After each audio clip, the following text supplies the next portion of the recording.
আন্দোলন করে গুলি খেয়েছি, আমি একজন আহত।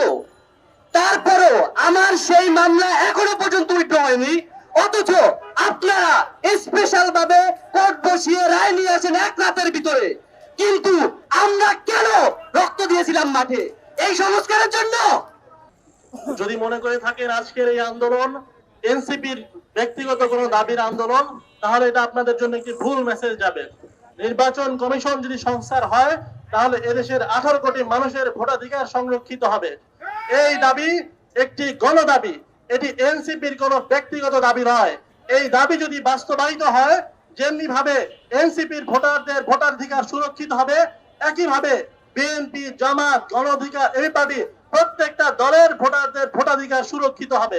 আপনারা দেখেছেন নির্বাচন কমিশন যেরকম দ্বিচারিতার আশ্রয় নিয়েছে, কোথাও সে আদালতে নির্বাচন কমিশন মামলা এসে অ্যাপিল করেছে এবং কারো কারো ক্ষেত্রে অ্যাপিল না করে আইন মন্ত্রণালয়ের কোনো ব্যাখ্যা না নিয়ে তড়িঘড়ি করে যে একটা প্রজ্ঞাপন দিয়েছে, এদেশে স্পষ্ট পক্ষপাত দুষ্ট আচরণ করেছে এবং তার নিরপেক্ষতা সম্পূর্ণরূপে প্রশ্নবিদ্ধ হয়েছে।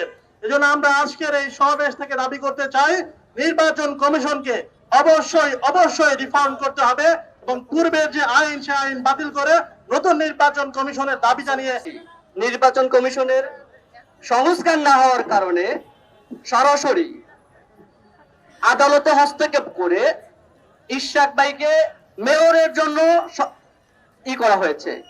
আমি এখান থেকে একটা মেসেজ দিতে চাই, আমি 2022 সালে মামলা খেয়েছি, আন্দোলন করে গুলি খেয়েছি, আমি একজন আহত।